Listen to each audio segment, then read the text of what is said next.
Om Ajnanatimirandasya Jnananjana Shalakaya Chakshurunmilitam Dena Tasmai Shri Gurave Namaha. Shri Chaitanya Manobhishtam Stapitam Yena Bhutale Swayam Rupa Kadahmayam Dadati Swapadantikam Vandeham Sri Guru Sri Yuta Padakamalam Shri Gurun Vaishnavamscha Sri Rupam Sagrajatam Sahagana Raghunatham Vitam Tam Sajivam Sadvaitam Sadvadhutam Parijana Sahitam Krishna Chaitanya Devam Sri Radha Krishna Padan Sahagana Lalita Shri Vishakhanvitamscha. Hey Krishna Karuna Sindho Dinabandho Jagatpate Gopesha Gopika Kanta Radha Kanta Namostute Tapta Kanchana Gaurangi Radhe Vrindavaneshwari Vrishabhanu Sute Devi Pranamami Hari Priye Vansha Kalpatarubhyascha Kripasindubhya Evacha Patitanam Pavanebhyo Vaishnavebhyo Namo Namaha. Jaya Shri Krishna Chaitanya Prabhu Nityananda Sri Advaita Gadadhara Shivasari Gaura Bhakta Vrinda. Hare Krishna Krishna Krishna Hare Hare Hare Rama Rama Rama Hare Hare. It's an extreme pleasure to be here with all of you tonight because it's so important to take advantage of every opportunity to come and speak about and discuss the science of self-realization and to talk about Krishna. These kinds of topics elevate us to a higher perspective of life, and they please Krishna, who reveals himself to the devotees who are always talking about him and discussing his pastimes and his philosophy. And we thank everyone for joining us online tonight, taking time to divert your attention from your important, busy lives. And everyone has many things to do these days, to listen for a little while to the philosophy passed down to us through disciplic succession from the Supreme Personality of Godhead. Such discussions actually have a profound effect and an immediate effect. Just like an intravenous drug, one can experience for oneself the effects of the direct process of bhakti. For instance, if one takes time in the morning to perform devotional practices, specifically chanting Hare Krishna, which involves engaging the tongue and the mind and diverting one's attention or using the process of discipline to keep bringing one's mind back to the sound vibration of the Hare Krishna Maha Mantra, not letting one's mind run off to other places, is such a beneficial process and rewarding process that it encourages one to go on in devotional service, and one can receive profound realizations just as if there were jewels washing up on the shore of the ocean. Imagine if you're there at the beach and you see rolling up from the tide various kinds of valuable gems. So those who give deep attention to the process of chanting Hare Krishna will experience the jewel-like nature of the holy names of Krishna and feel fulfilled. And even if it's just for a few seconds, this fortifies one from the other kinds of worthless distractions that happen throughout the day. So one of the most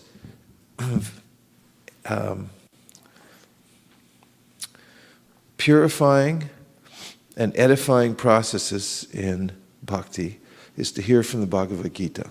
And that's why the acharyas take the time to translate Bhagavad Gita and to give commentary on it, all the great acharyas. In fact, Advaita Acharya lectured on Bhagavad Gita regularly at his place in Shantipur. People would come from the neighborhood and they would listen to his explanation of the Bhagavad Gita. And he is Advaita Acharya, the one who invited Sri Chaitanya Mahaprabhu to come to this world, and therefore through whom the process of bhakti is revealed. So today I want to read a few purports to start off with from the Bhagavad Gita, just to have the experience of coming out from wherever we were. Where are you all coming from, by the way? Where were you all today? Tell us where you were. Go ahead, you got the microphone, you say first. So I'm coming from home. I worked from home today. So you worked from home, so how was that anyway? Not very good, but... Not very good, okay. Were you on the computer? I was. Were you on the phone? At times. Did you solve a lot of problems? Yes. I tried to. Was it hard? Today was not, it was a little hard compared to other days, yeah. Where are you all coming from? Hansa Priya is really enthusiastic to tell us. This week is very, very hard. It was hard. Because it's after 2 weeks of vacation, we were going back to work, and it's not easy in. It's a slam by the meetings after meetings and yearly planning, and it just feels like I'm coming from the dark hole. Yeah, and it's dark outside too. And it doesn't help that it gets dark so early and it's dark and the sun just comes up and peeks in, and we don't get the benefit of all that light. Yes, Bali, where are you coming from? I'm coming from work also, but it was a good day for me. Yeah? Because at least I spent more than 3 hours on Krishna consciousness by preparing my slides for the Braj Darshan seminar I'm giving this Sunday. Which seminar? Braj Darshan. Braj Darshan. Wow. That's pretty good. Did you do that at work? Yeah, no work today, so I have to start. Oh, I see. Okay. Very nice. Good day for me. Coming from a Braj Darshan. Anyone else? How was your day? Maharaj, it was a day, it started when I found my wiper is not working of my car. So I have to start constantly thinking how to repair it. Drove all the way to the office and then found it is not working. It's going to be really tough. On the way back, it started raining again. It was getting really difficult. So stopped on the way to the Walmart to get it fixed. After it fixed, I found it is still not working, but it works. So that's how the day was, most of it. I see. Okay. Anyone else? Yeah, Priya? I'm coming from home, and I'm kind of trying to get all my classes and canceled and added, and so it's very difficult to put a schedule together. So that's what my day was. Okay. Sundar? Well, it was a little bit boring. Today we were trying to, at work we were trying to debug an issue which we finally resolved, but it took the whole day to... What did you resolve? One of our tests was not running. One of your tests? Yeah. Like a code test? Yeah. Testing some code that you wrote? Yes, Prabhu. Okay. Did you fix it? Yeah, we were able to fix it at the end of the day. Okay. But it took the whole day to... I thought it would be a simple thing, but it swallowed the whole day. Yeah. Okay, it gets an idea. Anyway, everyone came out for this, even though there's so many things going on. And a couple verses I want to read are from, first is from the 4th chapter of the Bhagavad Gita, text number 34. So I'm particularly interested in this one and 35. Let's just read them in verse 4, 34 and 35, and we'll hear the purports. We'll just listen and see what we get from these, okay? So I'll say the Sanskrit and we can chant it responsively. Tadvidi pranipatena pariprashnena sevaya upadakshanti te jnanam jnaninas tattvadarshinaha. Tat, that knowledge of different sacrifices. Vidhi, try to understand. Pranipatena, by approaching a spiritual master. Pariprashnena, by submissive inquiries. Sevaya, by the rendering of service. Upadikshanti, they will initiate. Te, you. Jnanam, into knowledge. Jnaninaha, the self-realized. Tattva, of the truth. Darshinaha, seers. Translation: just try to learn the truth by approaching a spiritual master. Inquire from him submissively and render service unto him. The self-realized souls can impart knowledge unto you because they have seen the truth. Let's say it all together.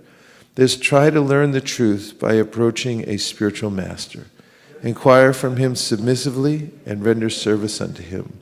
The self-realized souls can impart knowledge unto you because they have seen the truth. Purport: the path of spiritual realization is undoubtedly difficult. The Lord therefore advises us to approach a bona fide spiritual master in the line of disciplic succession from the Lord himself. And no one can be a bona fide spiritual master without following this principle of disciplic succession.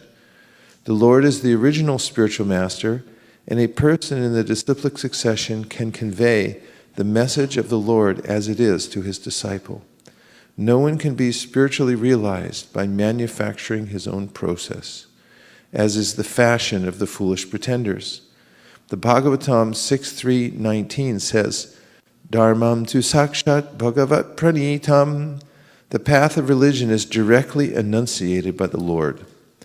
Therefore, mental speculation or dry arguments cannot help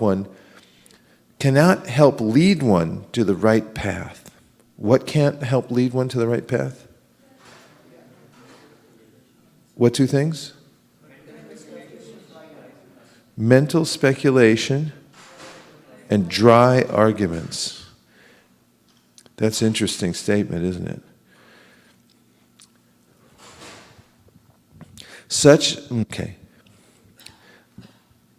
One has to approach a bona fide spiritual master to receive the knowledge. Such a spiritual master should be accepted in full surrender, and one should serve the spiritual master like a menial servant. What does menial mean? Who knows before Shraddha gets to it? What? What? Insignificant and? Lowly. I think it also has some context of being not seen. In other words, it's behind the scenes. It's like you're not out in front taking credit for it and such. But let's see. Shraddha? Here comes the microphone. We should have one in the front row, one in the middle, and one in the back, if you could arrange that. Go ahead. So menial is an adjective, means lowly and sometimes degrading, like menial work. Also means servile or submissive, pertaining to or suitable for domestic servants, humble. Those are the ones.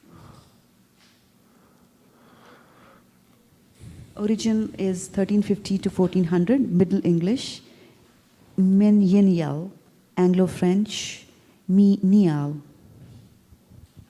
That's all, doesn't say much.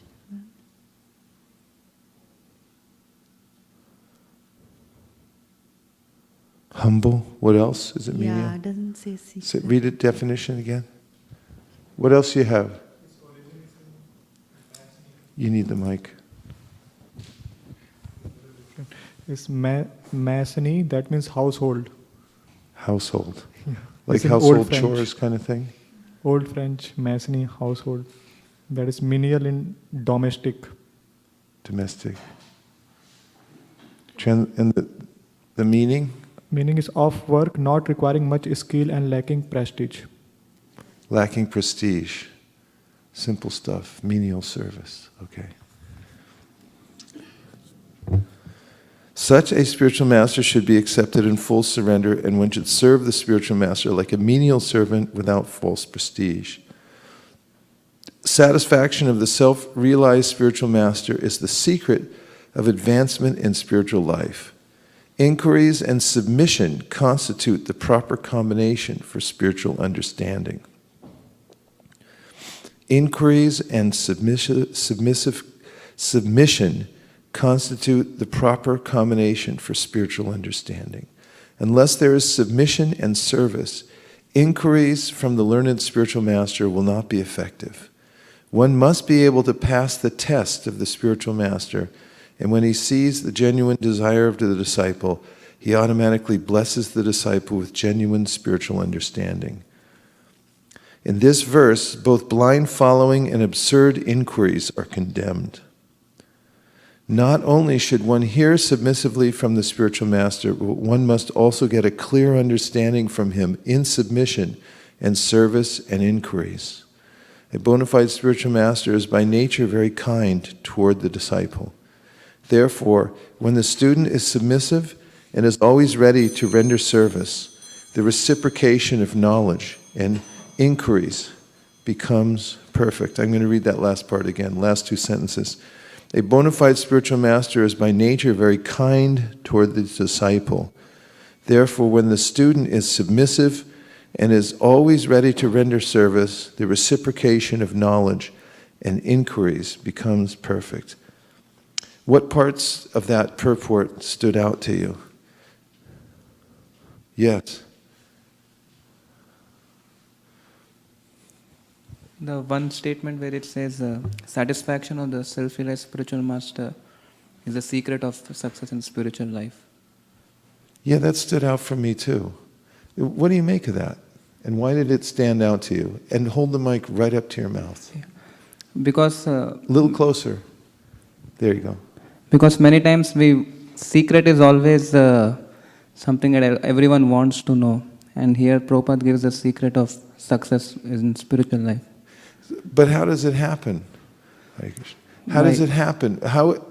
What intrigued me was how it is that there's a transmission from a spiritual master to a disciple of transcendental knowledge when there's this relationship.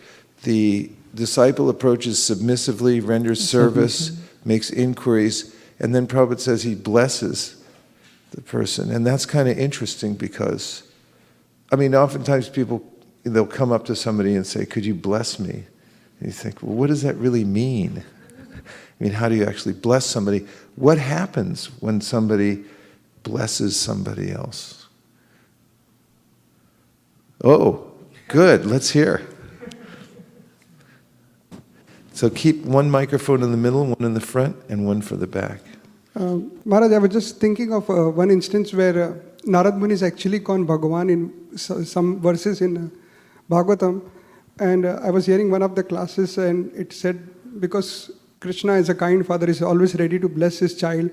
So basically he gives all his opulence to the children who are completely surrendered to him.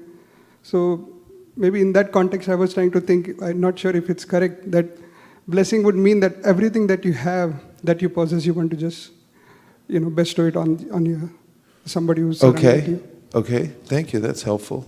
Sundar? I think in the Padma Purana, Lord Shiva says, what is the highest worship? And he says that Haradhanam Sarvesham, Vishnu Haradhanam Param. Tasmat Parataram Devi, Tadyanam Samarchanam. Right, so basically he says that of all the worship of Lord Vishnu is the best, but even better is to worship his devotees. And by serving the devotees, it pleases the Lord even more than worshipping him directly. And by pleasing the Lord, automatically, the knowledge is revealed. Automatically? Like from a Coke machine or something? I want to know where the transmission takes place. What is actually transpiring when a spiritual master is blessing a disciple who approaches submissively? Because this verse is very key in our philosophy. And oftentimes, as I just mentioned, people say, please bless me. And Prabhupada's also argued against this idea in other places that the spiritual master places his hand on someone's head and there's like an electrical transmission, and then all of a sudden there's this enlightenment that takes place. And then the spiritual master says, I'm exhausted now, I've given all my spiritual power away. Let's hear more. Yeah. Just one more comment I wanted to make was from the Bhagavatam where it says, Shushisho Shraddhadanasya Vasudeva Kataruchi. Could you say that a little slower?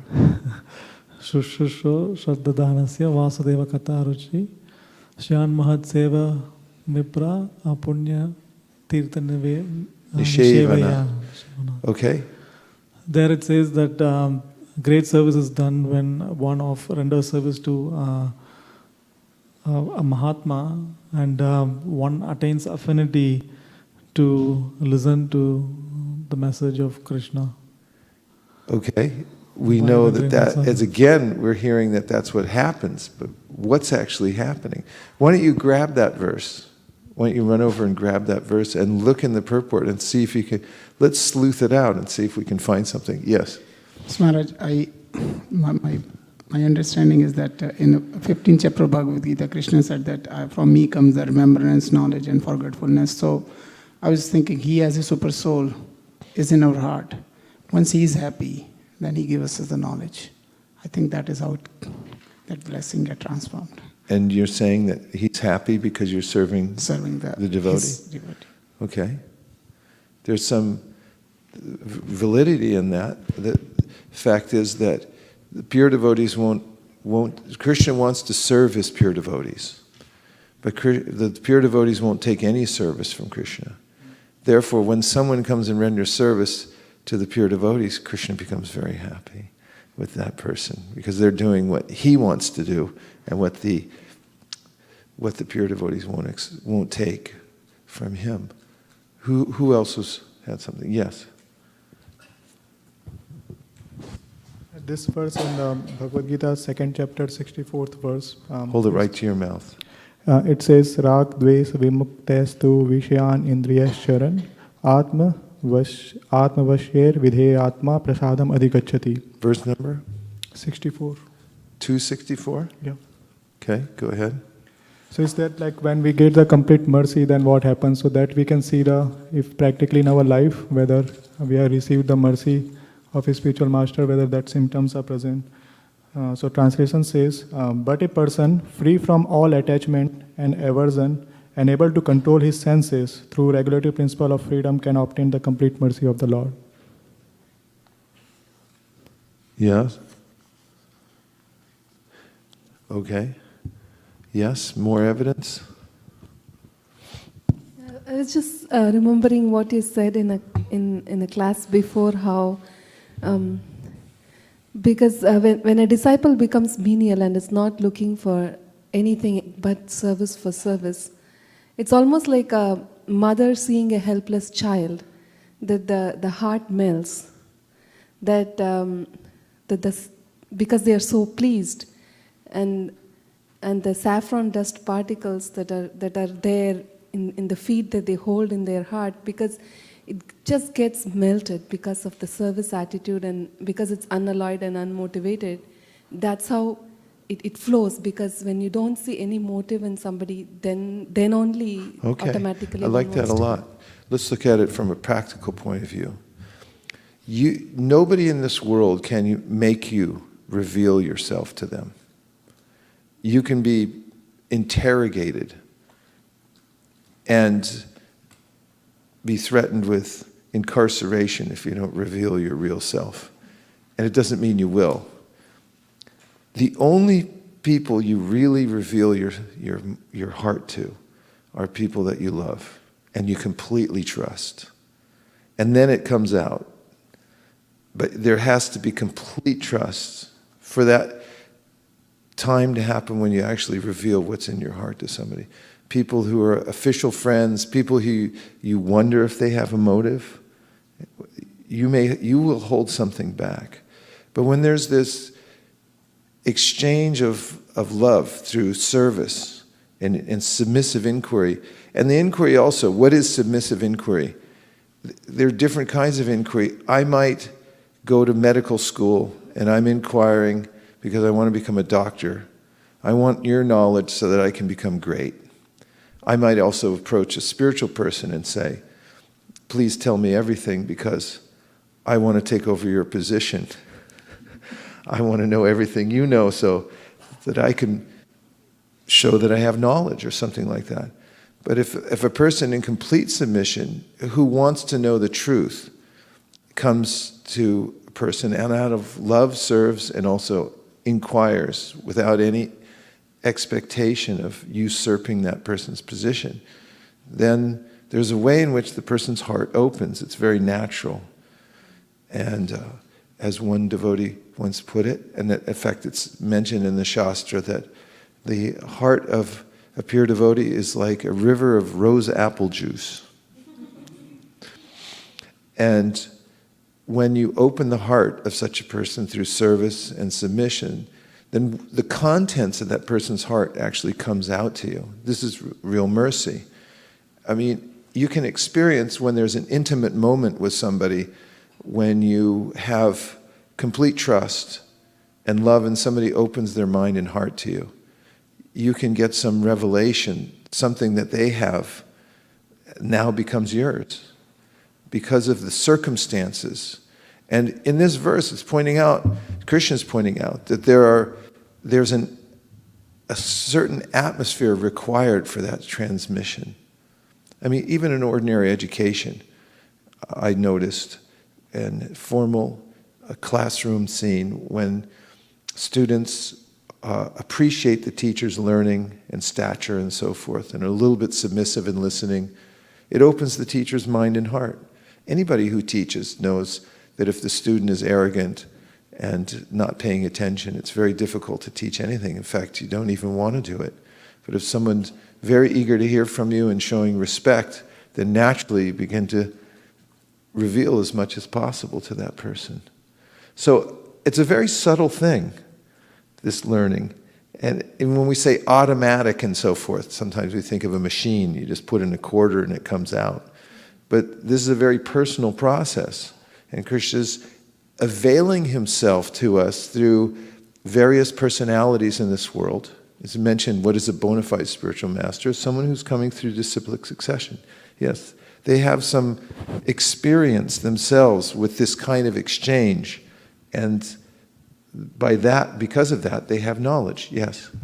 Yes, exactly. So this is the same, an example which was set for this one, the submission to service, is Bhaktisiddhanta Saraswati Maharaj, when Madan Mohan Malviya, the great, one of the Hindu leader who founded Banaras Hindu University, he was searching for knowing the absolute truth, the God, and he had a question and he came to the ashram of Bhaktisiddhanta Maharaj, and at the time he said, I have a question.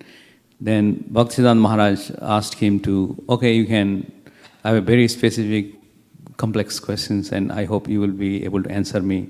And then Bhaktisiddhanta Maharaj directed him to go to the kitchen. Some of the things students can answer your question. So he was not happy going inside, but he was waiting there. But finally, as he regarded him, he went inside the kitchen and he said, I have a question without any proper motive, because he thought that he's a brahmachari, his disciple, what he will answer my question. But when he went inside the kitchen, they said, can you clean these pots? He said, I'm a big man. But because of his respect, he cleaned for an hour or so. And then finally, he was satisfied and he wanted, then Bhaktisiddhanta Maharaj called him, now you come. What is your question? Actually, I got my answer.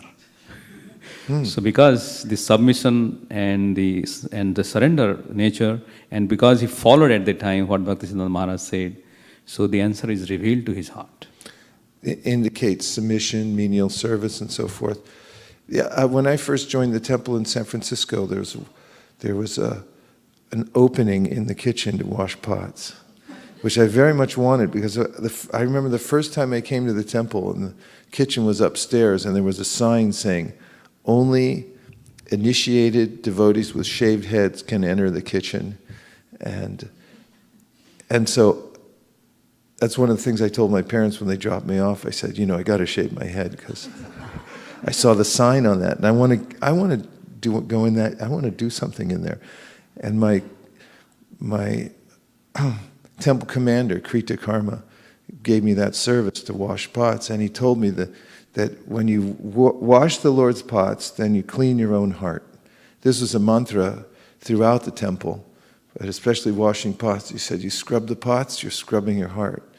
And the more you make the pots shine, the more your heart shines. And this is practical. When devotees render menial service, they feel some communion with Krishna, who begins to illuminate their heart and so forth when you serve a great soul. In fact, it's in the Shastra elsewhere that tad vignanartam sa gurum eva bikachchet samitpani shotrim brahmanishtam. So this is an emphatic statement given in the Shastra that says that you must approach a spiritual master. And how should you approach a spiritual master? Carrying firewood. This is menial service. You have to have firewood in your hand because that's something considered to be a lowly service. Go out and collect wood, especially in the culture, Indian culture at that time. Maharaj Prataparudra, another example, he was given so much consideration by Sri Chaitanya Mahaprabhu because as a king he came out and swept the road with a broom, albeit a golden-handled broom, in front of Lord Jagannath's cart. And later on, during the dancing at Rath Yatra, some devotees could see how Chaitanya Mahaprabhu had expanded himself when he was dancing in different parties, only the pure devotees, and one of them was Maharaj Prataparudra. And Srila Prabhupada mentions that he had that benediction because he had shown that submissiveness and rendered menial service. Someone else had something. Yes?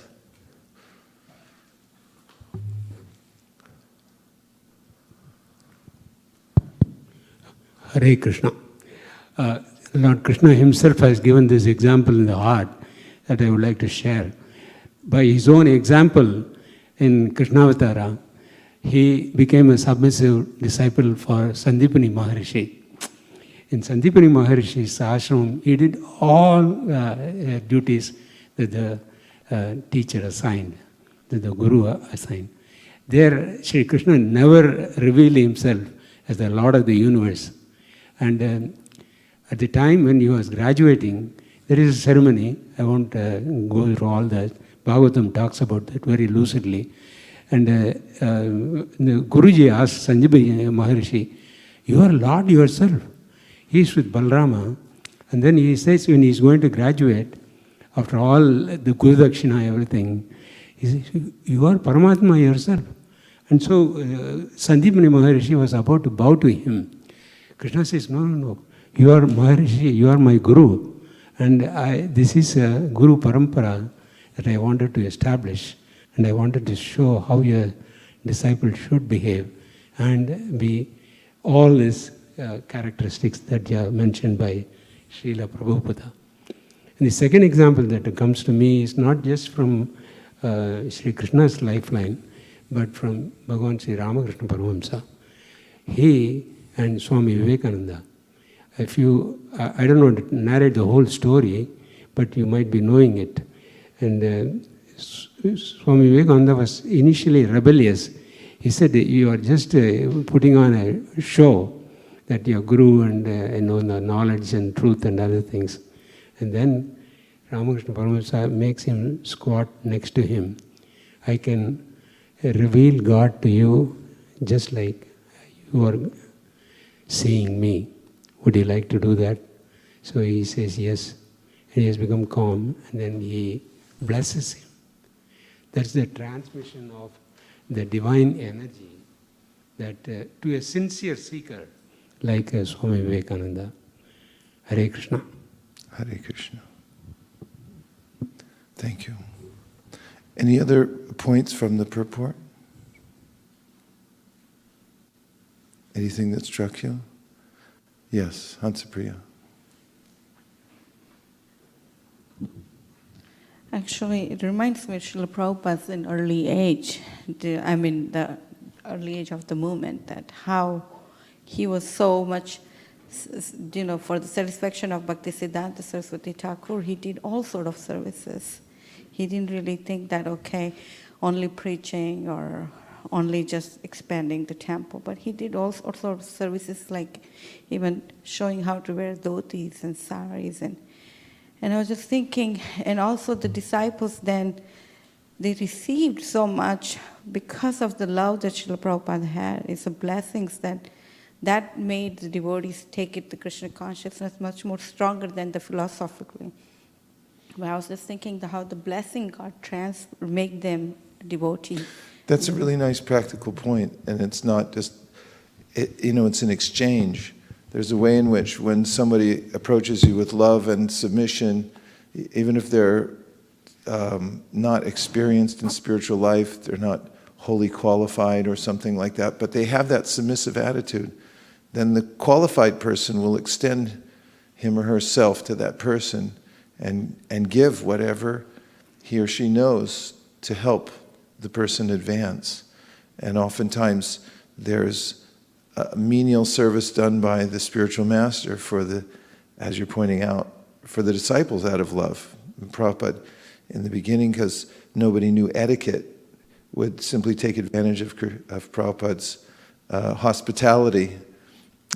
He would cook for them. He would also clean up after them.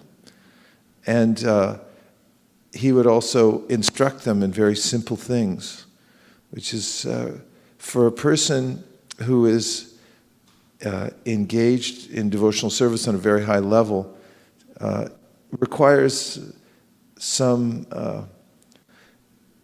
great sacrifice to come down to the level of very new people, to attend to them, which is a kind of menial service as well. So there's a reciprocation.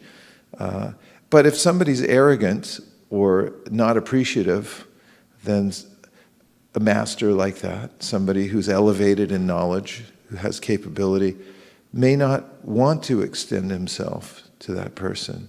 It's sort of a practical expression of what I was saying before about the contents of the person's heart comes out to somebody who renders actual selfless service. Now we're going to read the next verse. Yes? So I think these two sets of words, like inquiries and submission, that constitutes itself finally for the spiritual understanding. So from the Prabhupada Lilamrit, which Satsvarup Das Goswami describes one of the pastimes, which just reflects my mind. When Prabhupada was traveling in the flight, some of the devotees are completely submissive, but they don't ask any question. And some of them are like that. So mostly, he wants to just trigger the warm-up, like icebreaker thoughts for the devotees so that they are more comfortable and ask questions, because that is important. So one time he was traveling in the flight, and one of his disciples, he's sitting, and Prabhupada asked him, why don't you go and tell that air hostess that shave your head, then you'll go back to Godhead. Then he was resistant to respond it back, because he said, I don't know, she's a girl, she's a lady, how can we say that? But in his mind, he was saying not to, but after protesting, Prabhupada said, go and say that. But then he opened his mouth, no, Prabhupada, he's like that. Then Prabhupada said, yes, you need to open up your mind and discuss with your spiritual master. So, just the thought of both this inquiry and submissive, both the things are so much, vital for our spiritual progress. Prabhupada told the leader of our party, Tripurari Maharaj, when we were stationed in Chicago at O'Hare Airport, he said one time when he came in to be with us in Chicago, that you should go to the head of the airport and tell them to change the name to Hare Krishna Airport. So he took it as an order, and he made an appointment, and he went in and said, we'd like to request you to change the name to Hare Krishna Airport. They didn't change it. Okay, so 35. Yes? Question from Rasika Shiromani Mataji. Rasika Shiromani, yes. Yeah. She asks, is menial service to spiritual master absolutely necessary? What if the situation warrants you to be on the front line? Should we somehow endeavor to acquire some menial service? I think menial service really has to do with an attitude that the devotees are expressing here, that I'm willing to do whatever I'm asked to do. And oftentimes people will come to a spiritual master and they'll suggest a kind of service that they want to do. There's a difference between that. I mean, that's also something that can be worked with. But there's another mood where someone will come and says, just tell me what to do and I'll do it. That's really the mood of menial service. It's not necessarily that it's just sweeping the floor or washing pots or anything, but it's the openness to accept whatever. There's a story in the Sri Bhakti Siddhanta Vaibhav about one of the brahmacharis who became very successful at managing a mutt, or perhaps he was a sannyasi, I can't remember it. He was a renunciate in any case. And some of the other disciples became a little bit maybe jealous of him because he was so successful, and they began to discuss that really he has some talent and he's getting this success, but he's just attached to the success. So Srila Bhaktisiddhanta Saraswati called him and said, I'm transferring you to another mutt. And it was coming, I surrender life. In a very subtle, can feel motives the way someone feels some pungent, I'm avoiding the word, garlic, coming out of the pores. When somebody eats garlic, you can smell it. So when he came to Gorkishore Das Babaji Maharaj and he said, I'm here to surrender to your divine grace. Please accept me as a disciple. And please instruct me. He said, yes, I accept you. And my instruction is, you stay here with me and don't go home. And he left. Immediately, he was shocked. How can I do that? So don't come cutting a return ticket, Srila Bhaktisiddhanta used to say. You come with the mood that I'm going to surrender. This is what this verse is saying. You're coming open, ready to take that instruction. So, the next verse.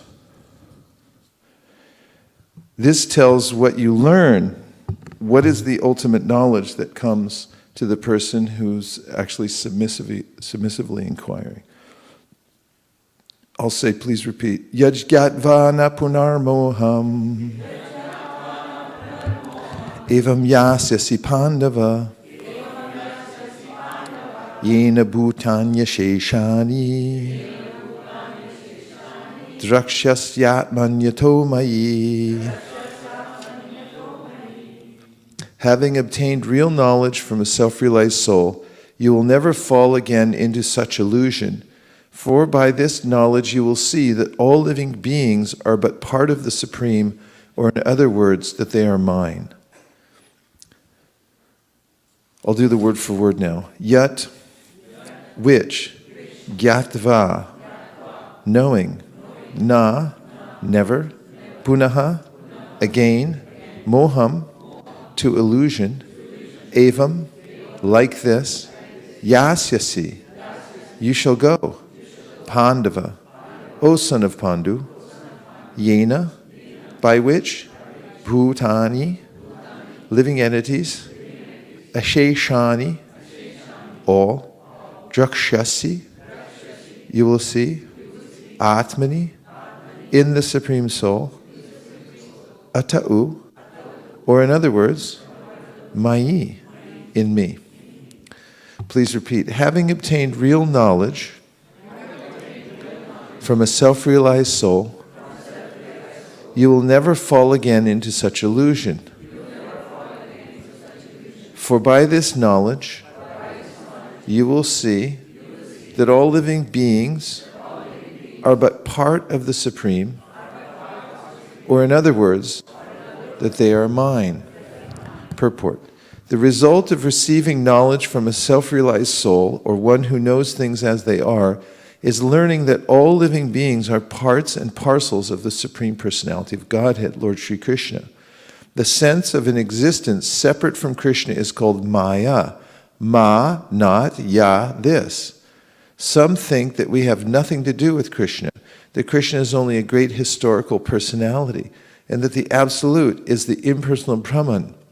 Factually, as it is stated in the Bhagavad Gita, this impersonal Brahman is the personal effulgence of Krishna. Krishna, as the Supreme Personality of Godhead, is the cause of everything. In the Brahma Samhita, it is clearly stated that Krishna is the Supreme Personality of Godhead, the cause of all causes. Even the millions of incarnations are only his different expansions. Similarly, the living entities are also expansions of Krishna. The Mayavadi philosophers wrongly think that Krishna loses his own separate existence in his many expansions. This thought is material in nature.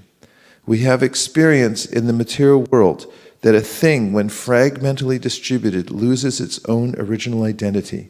But the Mayavadi philosophers fail to understand that absolute means that 1 plus 1 is equal to 1, and that 1 minus 1 is also equal to 1. This is the case in the absolute world. For want of sufficient knowledge in the absolute science, we are now covered with illusion, and therefore we think that we are separate from Krishna. For want of sufficient knowledge in the absolute science, we are now covered with illusion, and therefore we think that we are separate from Krishna. What are we lacking? I mean, not you. You're not lacking anything, but what is one lacking? We are lacking absolute science. Yeah, absolute knowledge. Sufficient knowledge in the absolute science. As stated in the beginning of the Sri Upanishad, the invocation, that all forms of incompleteness are due to incomplete knowledge of the complete whole. So everything is Krishna, but I only have partial information about Krishna, or I have misinformation. I'm in ignorance, and therefore I'll experience dissatisfaction, fear, and so forth. But when one is full of knowledge, as stated here, one has sufficient knowledge, then one comes out of illusion. For want of sufficient knowledge in the absolute science, we are now covered with illusion, and therefore we think that we are separate from Krishna. I'll say, please repeat. For want of sufficient knowledge in the absolute science, we are now covered with illusion.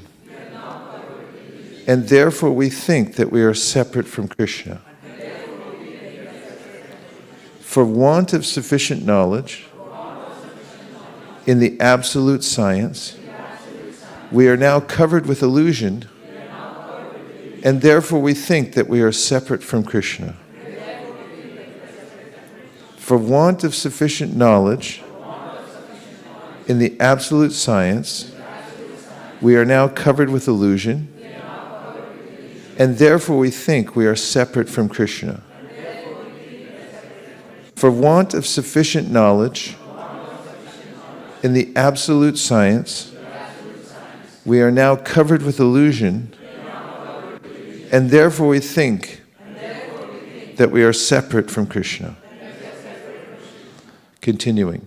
Although we are separated parts of Krishna, we are nevertheless not different from him. The bodily difference of the living entities is Maya, or not actual fact. We are all meant to satisfy Krishna. By Maya alone, Arjuna thought that the temporary bodily relationship with his kinsman was more important than his eternal spiritual relationship with Krishna. The whole teaching of the Gita is targeted toward this end, that a living being, as Krishna's eternal servitor, cannot be separated from Krishna, and his sense of being an identity apart from Krishna is called Maya. There, just summarize the whole Gita. Are you ready to hear it again? The whole teaching of the Gita is targeted toward this end, that a living being as Krishna's eternal servitor cannot be separated from Krishna, and his sense of being an identity apart from Krishna is called Maya. that which is not. The living entities, as separate parts and parcels of Krishna, have a purpose to fulfill. That's very positive, isn't it? The living entities, as separate parts and parcels of Krishna, have a purpose to fulfill. And so, if we're aligned with that purpose, then our life becomes productive. And if we're not aligned with that purpose because we think we're separate from Krishna, then we have great ambition, we work very hard. Does this sound familiar? But it doesn't give any real reward. It's simply as unsatisfying and actually entangles us more in the material world. But if we work for Krishna's purpose, so every living entity has a specific purpose to fulfill in service to Krishna. Then, having forgotten that purpose, since time immemorial, they are situated in different bodies as men, animals, demigods, etc. Such bodily differences arise from forgetfulness of the transcendental service of the Lord. But when one is engaged in transcendental service through Krishna consciousness, one becomes at once liberated from this illusion. One can acquire such pure knowledge only from the bona fide spiritual master, and thereby avoid the delusion that the living entity is equal to Krishna. Perfect knowledge is that the Supreme Soul, Krishna, is the supreme shelter for all living entities, and giving up such shelter, the living entities are deluded by the material energy, imagining themselves to have a separate identity. Thus, under different standards of material identity, they become forgetful of Krishna. Different standards of material identity. They become forgetful of Krishna. When, however, such deluded living entities become situated in Krishna consciousness, it is to be understood that they are on the path of liberation, as confirmed in the Bhagavatam 2.10.6. Muktir hitva yata rupam swarupena vyavastitihi. Everyone say it together. Muktir hitva yata rupam swarupena vyavastitihi. Liberation means to be situated in one's constitutional position as an eternal servitor of Krishna, Krishna consciousness. Where's the word purpose come from, please? And what did you hear there that inspired you to practice Krishna consciousness with wholehearted attention? Sundarananda, he was inspired. Now, there's nothing better than hearing from someone who is just inspired from hearing transcendental knowledge. Let's hear what it is. The sense of existence separate from Krishna is called Maya. And Prabhupada was, at multiple places in the purport, he was stressing that point that is illusion. Actually, we are not really separated from Krishna. So why did that inspire you? What about it? What context in that you really stuck in your mind? I mean, for me, practically, Prabhu, that we do Rasadhana in the morning, and then we have the feeling of at least we have some connection with Krishna. But as the day progresses, then that's particularly that mood is kind of lost, and you take on another identity which is not necessarily aligned, or you don't.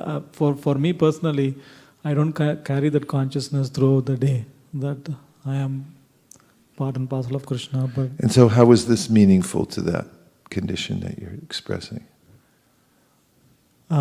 Basically, for me to is to come to the level that I'm always connected to Krishna. And I have to make a point. I don't forget it, even while carrying out my worldly duties, and so on. Nice point. Really nice point. And you know, it's holistic. It's not just when you do your practice, or it's not just coming to the temple, but it's all the time. And what's also striking about this verse that Krishna's given to Arjuna is that you see all other living entities like that too. It's not that I'm in Krishna, but they're all insignificant. But everything becomes significant because it's all connected to Krishna. It's a connection, right? Very nice. What else? What other things were inspiring? Yes. Behind you, Ankita. Hare Krishna. What inspired me was we all have our unique purposes to fulfill, and I, in my own way, can be pleasing in Krishna consciousness or to Krishna's service. So that was very inspiring. That's a very deep thing you just said and brought out, because there's. Let's hear what purpose means too. That's why I wanted to hear the meaning of that. The first one is a winner. The reason is about for what? The first meaning is a winner. Is a winner. We have a winner. Let's hear the announcement. The reason for which something exists. The reason for which something exists. Okay. Yeah.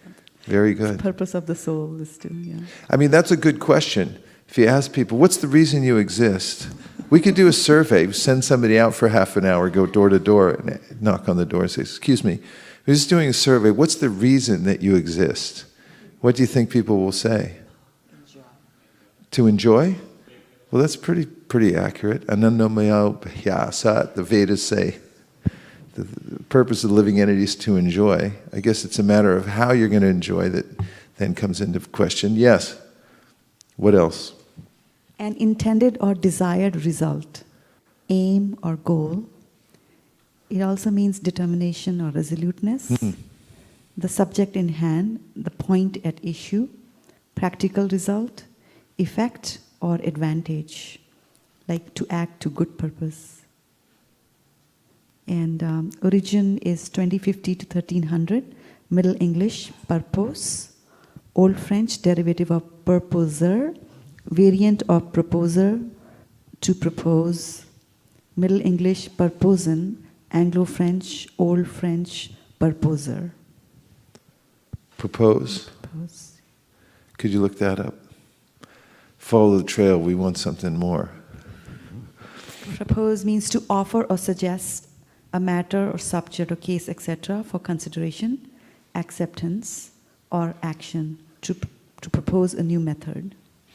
Propose also means to offer, like a toast. It also means to suggest.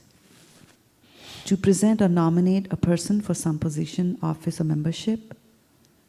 To put before oneself as something to be done, design, or intend.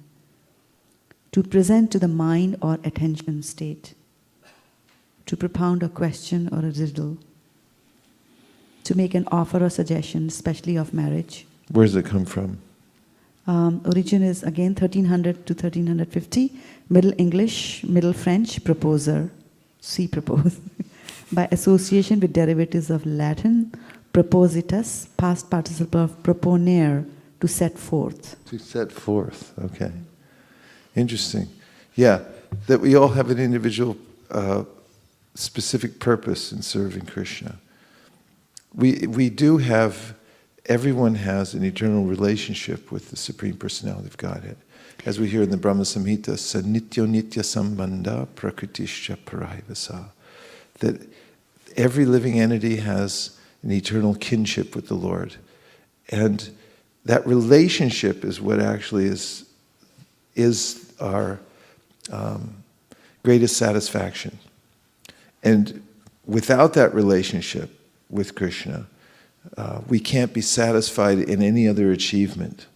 It is the ultimate purpose of our life to revive the relationship. You got something more? Yeah, because it said go and look at propositus, and I looked at that, and it says the person from whom a line of descent is derived on a genealogical table. So I'm just thinking we all originate from Krishna. You're thinking what? We all originate from Krishna. Right. Very, very nice. Yes. Yeah. Okay. Yeah. Guru Maharaj, I was thinking purpose and purport is a very similar meaning too. Because what are the things Mataji reading, that's the same meaning for the purport we are reading. Purport, that word is also very closer, right? Well, in phonetics it is. I don't know if it's in origin. Maybe. It could be. Is it? Okay. I'm just saying that Vaikunt Nayak Prabhu is texting. He is? Yeah. Okay, let's hear from He Vaikuntha says that, Nayaka. and I just want to jump in because he also said that what inspired me was the line in the purport that said that every living entity has a purpose to fulfill. Yes, and look up purport. We would like to see if there's any relationship. Yes. Maharaj, I was just thinking the meaning itself that Krishna said, "You are mine." I think for the wondered or the confused people who are wondering in this word is, it itself is like in a dog, right? We put tag in their neck that it is the owner, he is the real owner. So I was just thinking I should at least put in my head like I am Krishna's property, not living independently. My temple commander was one of my first Shiksha gurus. Really taught me a lot. He trained me up around the temple. Gave me the service to wash pots and mop the floors and things like that. Taught me a lot of things about cleanliness. But I just remember him all the time when we'd go on Sankirtan, when people ask you, "Well, who are you guys? What are you doing?" And he'd say, "We're devotees of Lord Krishna." That was what he would say to people. We're devotees of Lord Krishna. He said it in such a nice tone. It always struck me, and I was thinking, "Oh, I have this. What are we actually? We're devotees of Lord Krishna." And I was thinking, that's a worthy occupation. That's a good connection. It's something very specific. We're working under somebody, and everyone wants that sense of belonging. It's natural. We have an eternal kinship with the Lord. Satyadev Prabhu and I were talking on the way over here just about our relationships with family, because as you get older, they start to, if you survive, you start to see your family dissipate, and how the relationship with one's parents and so forth, and brothers and sisters, can seem extremely significant, and later on they sort of evaporate, and one's left wondering what happened, where'd they all go? Behind all that is actually our eternal relationship with Krishna. Those people in our lives are basically just stand-ins. They're stand-ins for the real person.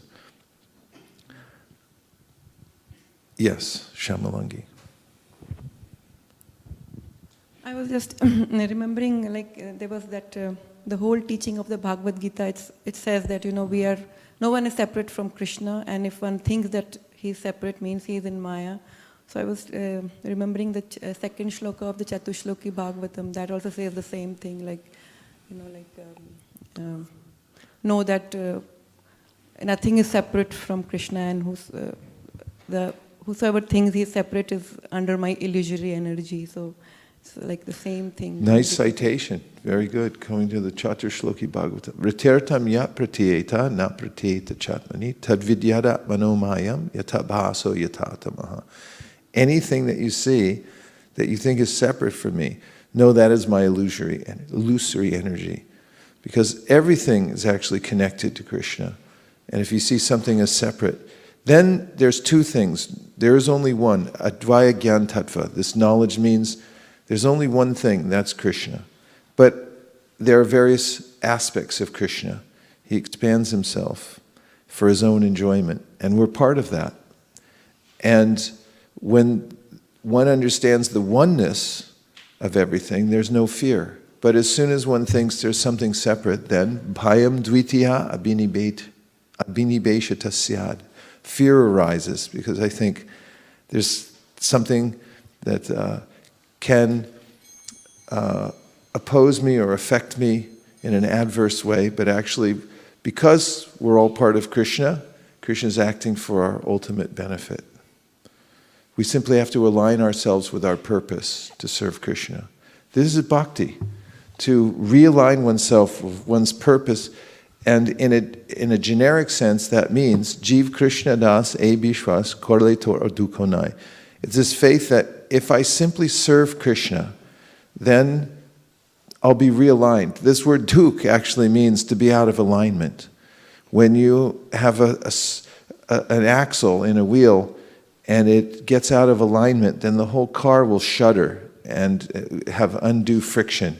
So duk actually means, it refers to this being out of alignment with one's purpose, with one's relationship with Krishna. And when that happens, then everything in our life seems to be herky-jerky. So we have to realign with our purpose. And that's the knowledge. These two verses are very important because, first of all, it tells you how to get the knowledge. Go to somebody in disciplic succession who has it, and then there's a mood, an attitude, and we've talked about this recently, that one's attitude determines one's advancement in spiritual life. And if you have the right attitude, which is mentioned in the first verse we read, that you're approaching submissively and you're rendering menial service, and you're inquiring. You really want to know. If you really don't want to know, people are not going to tell you what the secret is, because you already know it, right? I already know that. I have figured it out. And but if one has emptied oneself out and is ready to go and submissively serve and inquire, then a self-realized person will pour out his heart and give blessings. That's what he said. And then what is that blessing? It's one comes to knowledge to see, I have a purpose in life. My purpose is to serve Krishna. It's such a nice ambition to have that eternal occupation to serve Krishna.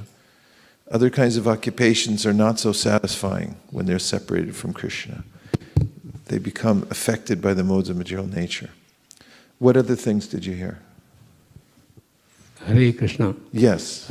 Sri Krishna himself says what you are saying, because we see the devotion of Sri Krishna and the relationship you have with Sri Krishna coming through in your words also. Exactly he says, Ananyas chintayanto mam ye janaha paryupasate. Ananyam is anyam, ananyam. Is right? Anyam is a oneness. Ananyam, ananyam is oneness. Anyam is you see Krishna as separate from you. Right? Ananyas chintayanto mam ye janaha paryupasate. Paryupasate is a very beautiful word. It is emerging from the radiant intelligence of Sri Krishna. Paryupasate is, upasana is, we are just close to one another. Paryupasate is, you get closer to one who is of extraordinary value, so that you are devoted to. Paryupasate. Tesham nityabhiyuktanam. So he takes care of the eternal welfare. Tesham nityabhiyuktanam yogakshemam vahamyam. Yogakshemam is union with Krishna, oneness with Krishna. That is the yogam. And the kshemam is security of that. It's very beautiful. And thank you for invoking that verse. Hare Krishna. And the oneness between Krishna and the living entity is complete in love, bhakti. And when you love someone, then that person's agenda becomes your agenda. In other words, you are no longer self-centered, but you are completely willing to serve that person's purpose in life. And this means bhakti, that actually we align ourselves with Krishna's purpose. That's love. It's only possible if you really love someone to give up your own self-interest. When you love somebody, you just want to do anything for them. When you love yourself, you have your own purpose and so forth. But so if someone loves Krishna, then they become one with him in that love. There's still two people, but they become one in purpose. So that's bhakti. That's the union in love. Yes. The sentence that inspired me was, it's almost like the first sentence of Bhagavatam that says, therefore, like that, he says, but when one is engaged in transcendental service through Krishna consciousness, one becomes at once liberated from this illusion.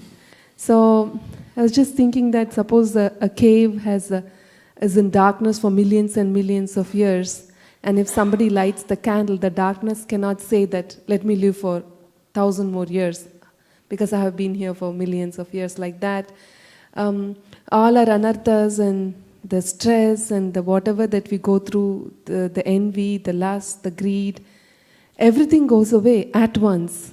Like when we are engaged in transcendental service through Krishna consciousness.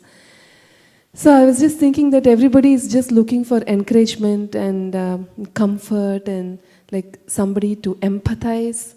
I was just thinking, who else can empathize more than Prabhupada does? Because I don't think anybody can give this much encouragement and confidence to any soul who sincerely wants to serve the spiritual master and Prabhupada through the disciplic succession, because Prabhupada does that through his purports. So that's so comforting and gives us so much hope in life, and both in spiritual life and in material life. And also it expands our heart that if we serve Krishna and attain that knowledge, and if we are happy in Krishna consciousness, means there is no preacher better than being a happy devotee. Because I was thinking the other day when Mataji was saying that she was just attracted through your smile that she saw on the online, and she just stopped everything and she just started driving and coming here, because the purity, the happiness that one has, not like anxiety all the time, in Krishna consciousness through service, that automatically attracts the other souls also.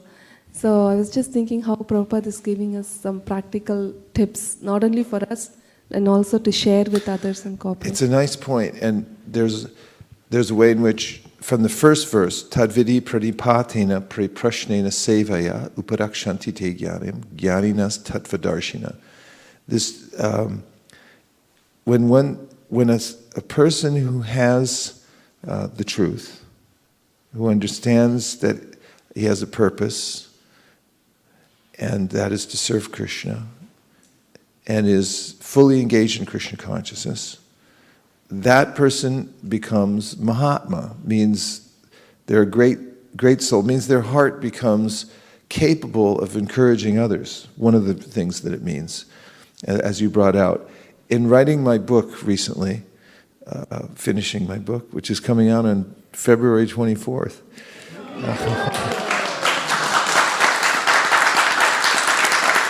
Thank you. I appreciate that. Just advertising. That is, I wrote a section where I was talking about how important it is to encourage others, and I was looking at the word courage, and it has to do with a French word which means core, which means the heart. You know, where we place our heart, sometimes it's easy to become discouraged. And encouragement is so important in spiritual, in any, I mean, if somebody's fighting a war, if somebody's is on a sporting team or in school or whatever, they need encouragement. They need to have their heart into it. And in spiritual life, the journey back home, back to Godhead, one needs encouragement. So I was pointing that out as an aspect of management, that one of the great ways to manage a team is to encourage people. Find what they're doing right and reinforce it, and give people vision that they're doing the right thing, they're connected in the right way, to keep going and so forth.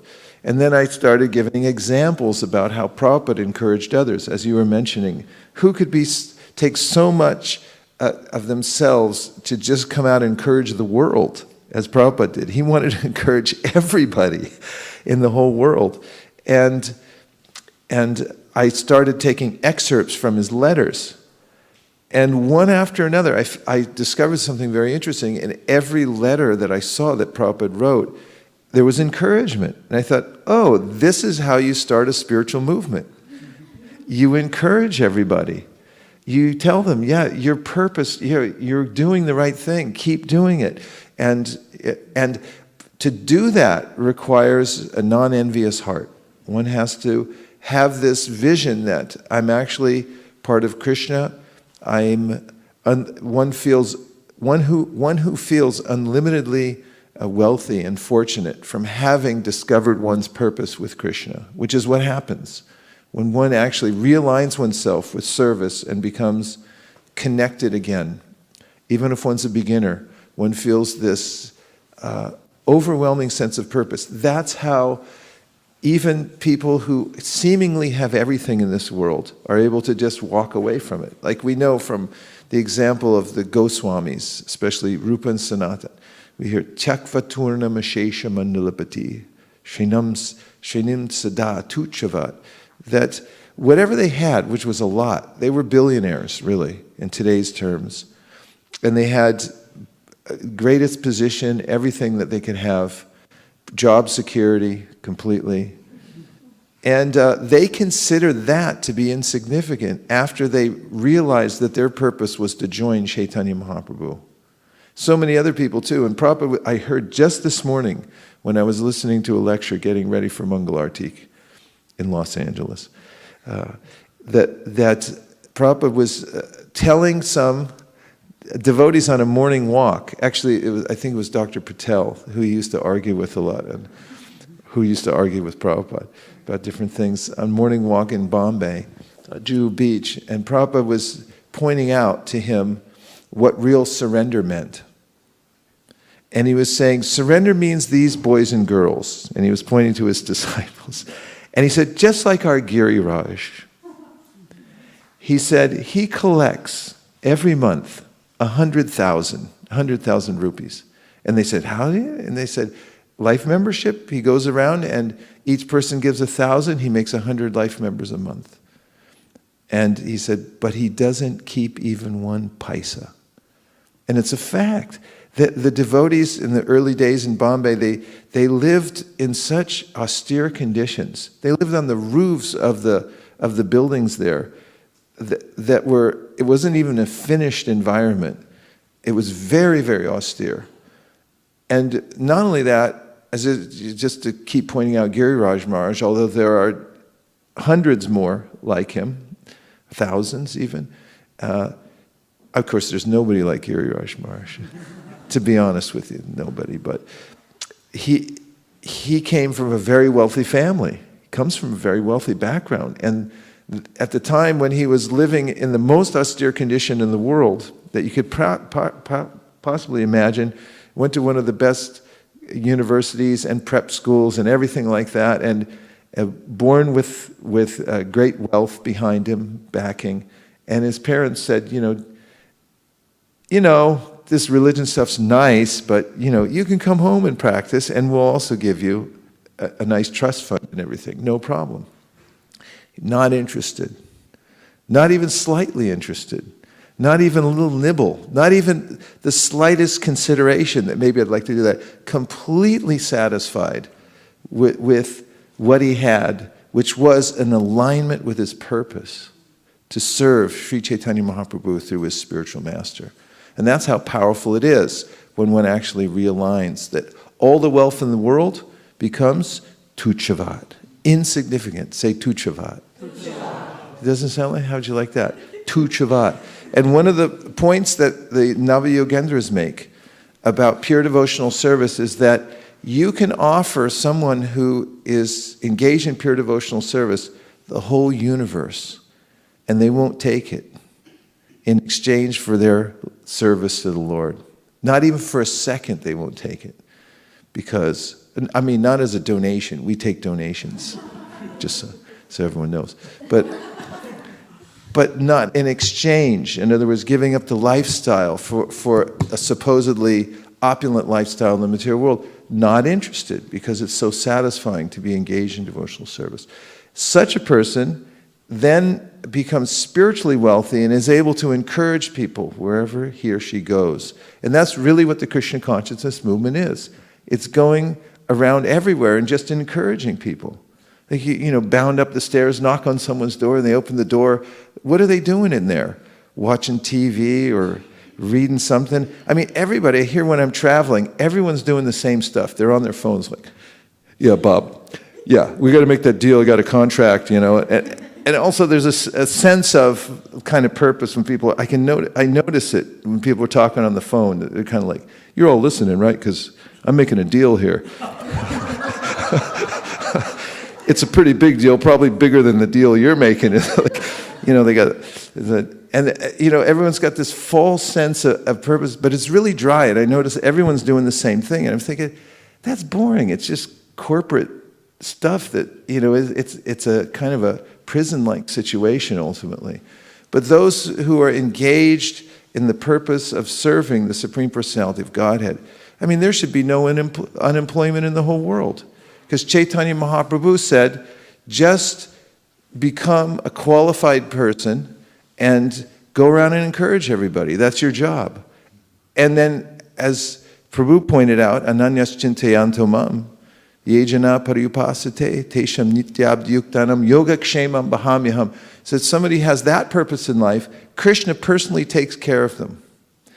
And the fact of the matter is that those who actually give themselves to Krishna are personally maintained. Of course, Krishna is maintaining even the squirrels. And I've noted that many times, because my little gurus living out in the backyard. I just watch them and they get everything for free. It's like, how do you get all that stuff for free? You got that free? Brings a persimmon up. He's looking at me, taking a big persimmon. And I was like, where'd you get that? It's like, it's free. It's just out here. You can go to the store, you don't see him pushing a little cart around, and no wallet down there, no pockets, just free stuff hanging around. Krishna's taking care of everyone, but he says especially those who have this mood that my purpose is Krishna's purpose. This is what I do. I serve Krishna. And then Krishna says, Yoga Kshemam Bahamyaham. To such a person, Vahami. I'm going to personally take care of that person. What a satisfying relationship that is. And Prabhupada points out that there is a competition that arises between Krishna and the devotee. Prabhupada's motto, everything for Krishna, nothing for me. Krishna's motto, everything for my pure devotee. But he won't take it. He'll only serve. So there's this competition. And as I mentioned earlier, this is why when you serve a pure devotee, Krishna is especially pleased, because pure devotee won't take anything from Krishna, and Krishna wants to give him everything. So if you give, then Krishna becomes especially satisfied. That's Shushusho Shradhanasya Vasudeva Kata Ruchi Syan Mahat Sevaya Vipra Punya Tirtha Nishevana. Great service is done when one serves the devotee of Krishna. Tadvidi Pranipatina Priprashnena Sevaya. Do the service. What other things? There's a text. Two texts coming in. One is from Bhakti Sridhar from Pleasanton. So this is from the time when you were talking about Bhagavad Gita's importance. So, Jai Guru Maharaj, Dandat Pranam, please accept my humble obeisances. I would like to share my inspiration to come to Krishna consciousness. My one and only inspiration was from Sri Bhagavad Gita as it is. Initially, I just wanted to find myself and discover my background. When I picked up Bhagavad Gita from a smart box, but then it changed everything for me. Now he wants to know about Krishna. Yeah, that's very powerful, because the knowledge that Krishna has passed down in the Bhagavad Gita can pierce the veil of ignorance. And the Shastra is that powerful. Maya Mugdha Jivara Nahi Swata Krishna Gyan. There's mention that I'm absorbed in ignorance and I don't automatically come out of it. I need a little intervention. And what the verse says, and this is a verse spoken by Chaitanya Mahaprabhu to Sanatana Goswami, is that Vyasadeva created these literatures, specifically Bhagavad Gita, Srimad Bhagavatam, in order to intervene in the life of the jiva. And it's altogether possible. It happens all the time, because this human body is set up to take in knowledge. And it's amazing how it happens. There's consciousness behind this machine. And you can look at things, symbolic representations, language written in symbols. You can translate it all. And because it's come from a transcendental source, although it looks like it's from the temporal world, it's not. It's where the eternal meets the temporal on this, it's just paper and ink. No, it's a supreme combination of syllables. And it goes in to the mind and heart of the jiva, and it transforms. Tadvag visargo janataga viplavo yasmin prati shlokam abadyavat yapi namanyanantasya yashon kitani yad shinvanti gayanti grananti sadhava. Why did Vyasadeva write the Bhagavatam according to Narada Muni? To create a revolution in the impious lives of this world's misdirected civilization.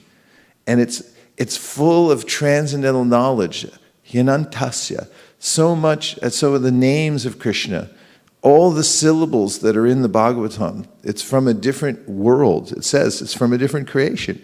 It's not from this world where you can get the most sophisticated knowledge, but you'll still feel unsatisfied. Bhagavatam's not like that. Bhagavad Gita is not like that. When you hear it, because it's the direct words of Krishna, and if it's written down on paper, it can penetrate, it can go into places. Like it could go into the White House. This has happened before. Who can here get into the White House? Anybody have any connections? I mean, it's possible. You might know somebody. But if, as Prabhupada pointed out, somebody buys a Bhagavad Gita on the street, which happened in the 1970s, 60s, early 70s. Somebody, the daughter, son of the president, bought a book and then walked right in the White House with it. And there it was. I mean, it can go everywhere, penetrate. And then when people read it, it penetrates their mind and heart. And you'll notice, wherever you go, that the jivas are trying to consume knowledge. Because it's one of the things that we do. We look for knowledge everywhere. Chit Shakti. And just notice when you walk around that everyone's trying to read something. Every store has racks full of magazines. There's bookstores everywhere. It's full of information, and it's what everyone craves. But this is, Narada says, a different kind of information that will actually change your heart. So when people do pick up a Bhagavad Gita and read these words, they become transformed. They start to see. And Krishna helps from within the heart. What else? Yeah, oh, you had one more. Yes, please. Thanks, Bhakti Sridhar. That was nice. Okay. This is Leena Mataji. Danvat Pranam Prabhuji. The spiritual master has immeasurable spiritual knowledge, which he is waiting to transfer to his able disciple. So once he finds a submissive disciple, he transfers or pours it out. Here, spiritual master is like rainwater, which can be collected only when the bucket is appropriately placed, that is, not upside down. Danvat Pranam. Wow, that was pretty good. Thank you very much. Beautiful. Great. Well, we just lost Priya Kishori for a couple minutes, but when she comes back, we'll have her fire up the harmonium, and we're going to have a little kirtan. You have another one? Please. So he's saying that you said that a highly elevated soul might find it difficult to come down to the level of a new devotee. It's menial service for the pure devotee. So grateful to you for so regularly spending time with new devotees like us. With gratitude, Vaikunt Naik. Well, in my case, I come for my own benefit, to take shelter of great souls. And it actually is a mutual. Prabhupada would say frequently that his disciples, he would say, they are the representatives of my spiritual master. They have come here to assist me and to teach me. And so, it's not that somebody, when we're talking about a spiritual master, we're talking about someone who's a master disciple. It means someone who is always in the mood of a student. Tadvidi pranipatena pariprashnena. It's not that one becomes a master and then loses the submissive spirit and thinks, I know everything, and you're all my slaves. That's not the mood. The mood of somebody who's actually connected to his spiritual master is that I'm eternally Chakshudan Diloye Janme Janme Prabhu say. It's such an overwhelming feeling to be filled with knowledge coming from a bona fide spiritual master that one feels unable to repay the debt and always submissive. And as Chaitanya Mahaprabhu said to Prakashananda Saraswati when they asked him to speak knowledge, he said, well, I'm a fool before my spiritual master. And he told me that I'm a fool, and that's what I am. Of course, one doesn't act like a fool, but one keeps in that mood that I'm forever submissive. And that's the qualification of someone to teach others.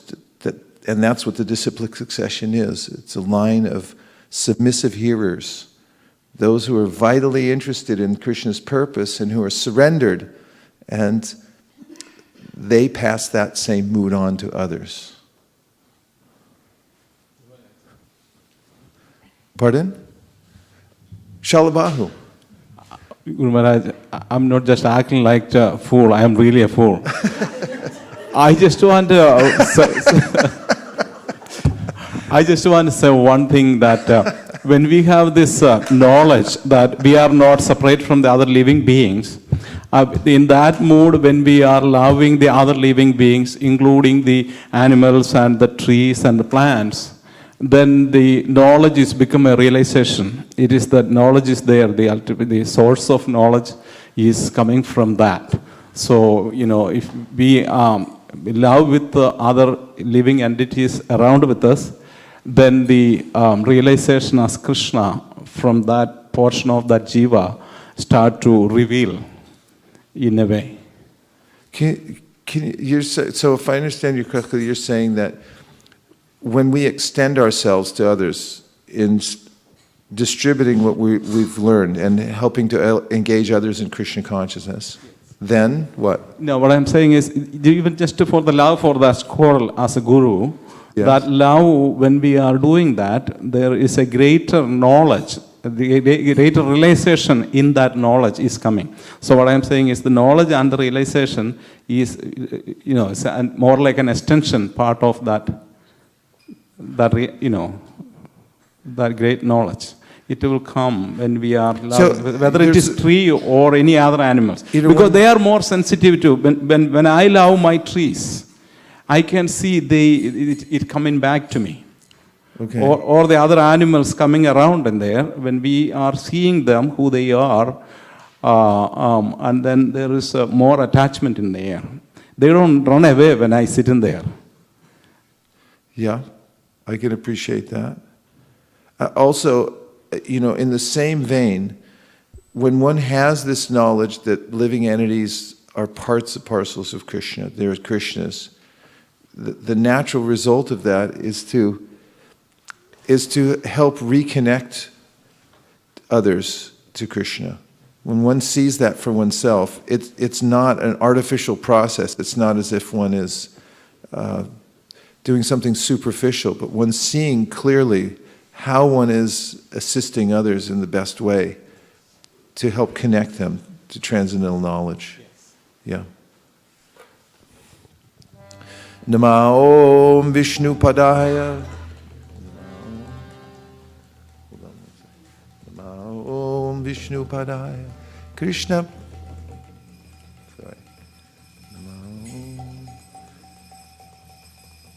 Srimate Bhaktivedanta Swami Nitinam.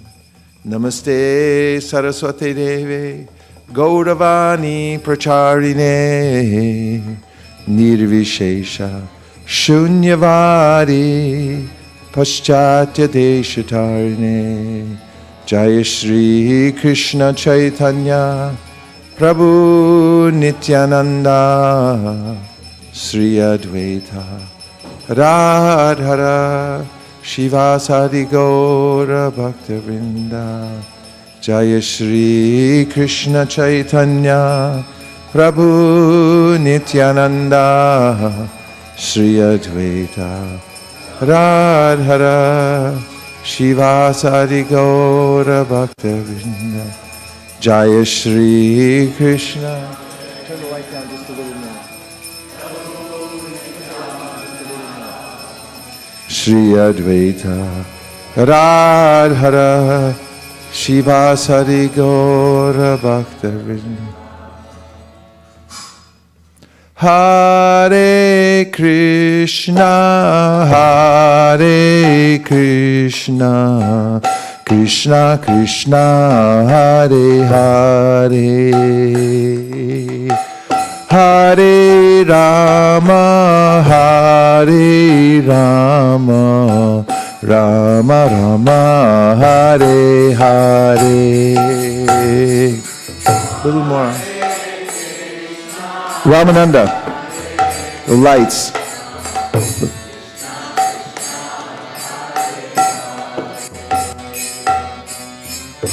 Up, up, up, up. Okay.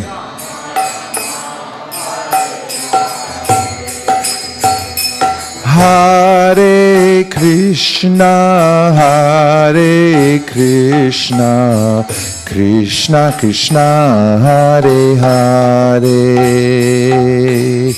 Hare Rama, Hare Rama, Rama Rama, Hare Hare.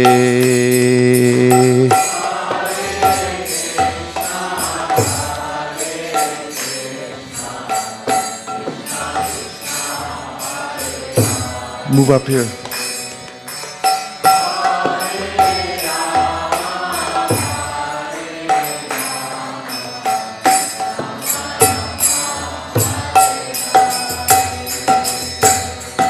Hare Krishna, Hare Krishna, Krishna Krishna, Hare Hare,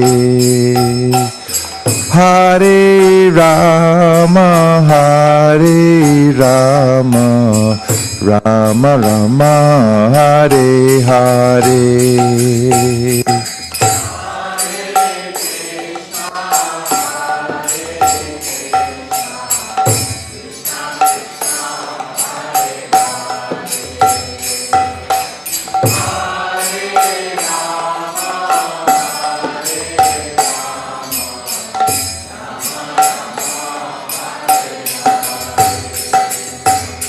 Hare Krishna, Hare Krishna, Krishna Krishna, Hare Hare, Hare Rama, Hare Rama, Rama Rama, Hare Hare.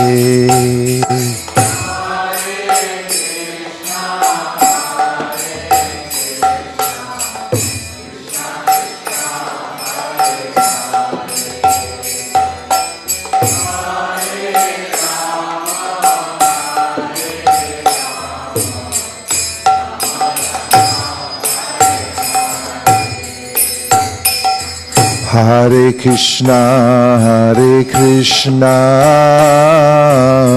Krishna Krishna, Hare Hare, Hare Rama, Hare Rama, Rama Rama, Hare Hare.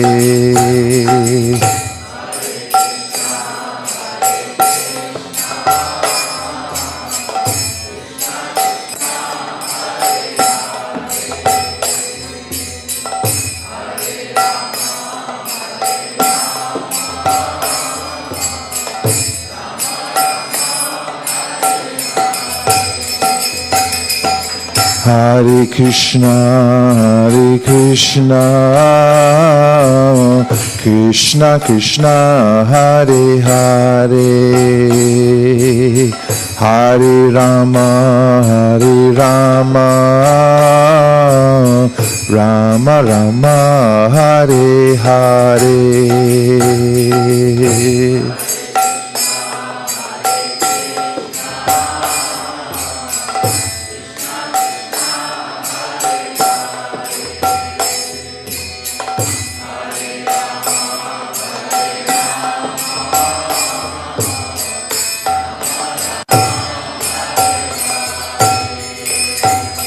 Hare Krishna, Hare Krishna, Krishna Krishna, Hare Hare,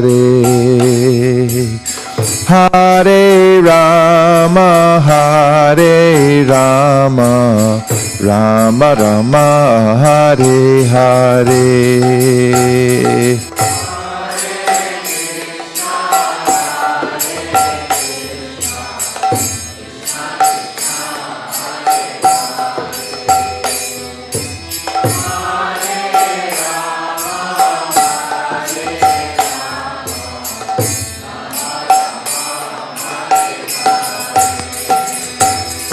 Hare Krishna, Hare Krishna, Krishna Krishna, Hare Hare, Hare Rama, Hare Rama, Rama Rama, Hare Hare.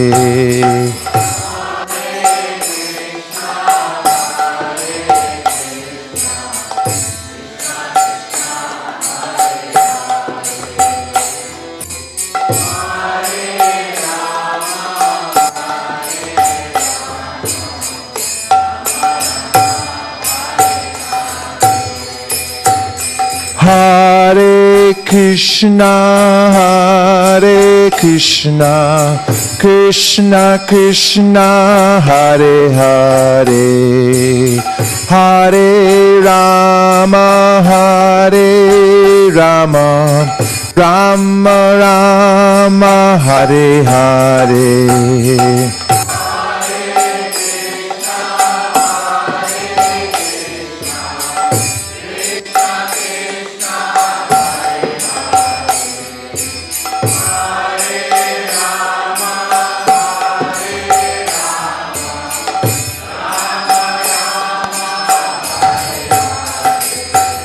Hare Krishna, Hare Krishna, Krishna Krishna, Hare Hare, Hare Rama, Hare Rama, Rama Rama, Hare Hare.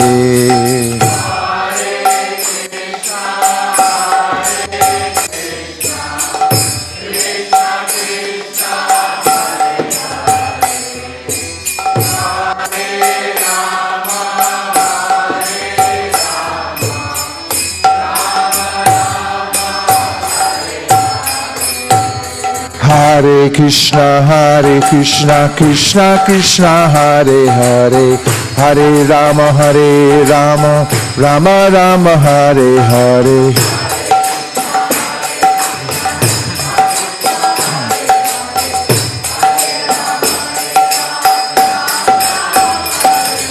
Hare Krishna, Krishna Krishna, Hare Hare, Hare Rama, Rama Rama, Hare Hare.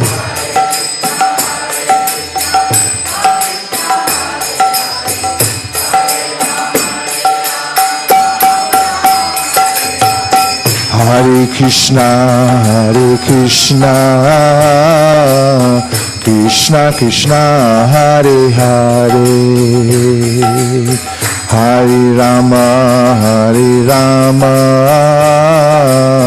Rama Rama, Hare Hare.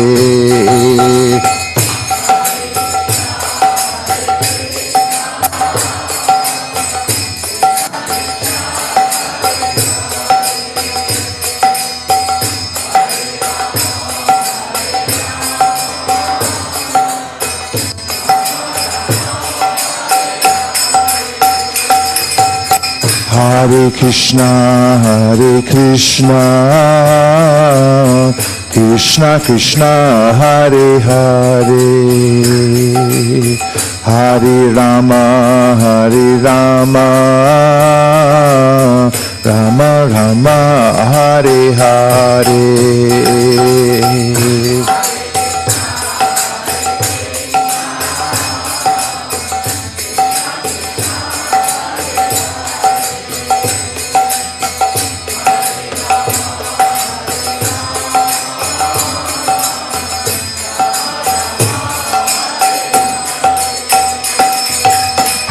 Hare Krishna,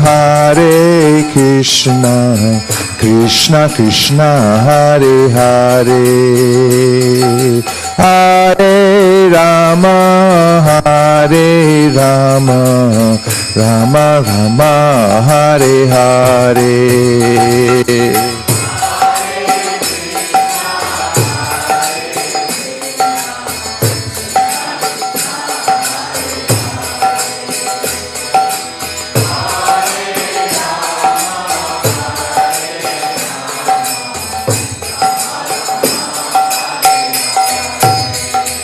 Hare Krishna, Krishna Krishna, Hare Hare, Hare Rama, Rama Rama, Hare Hare.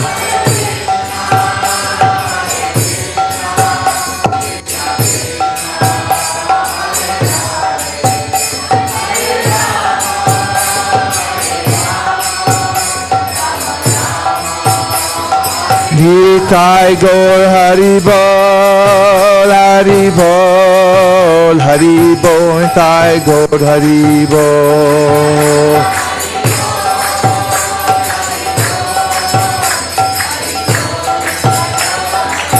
Jai Jai Prabhupada, Prabhupada, Prabhupada, Jai Jai Prabhupada.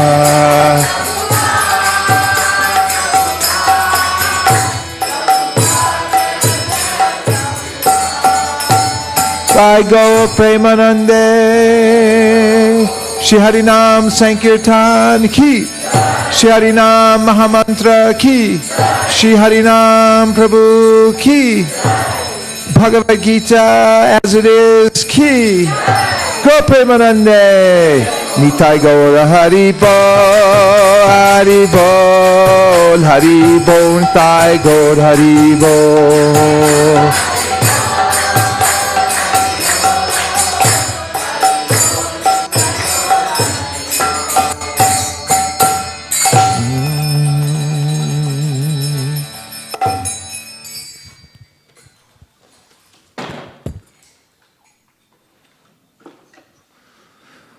So we read from the Bhagavad Gita, we discussed, and that's what Krishna says devotees do. Matchita, matkata prana, bodhayanta parasparam.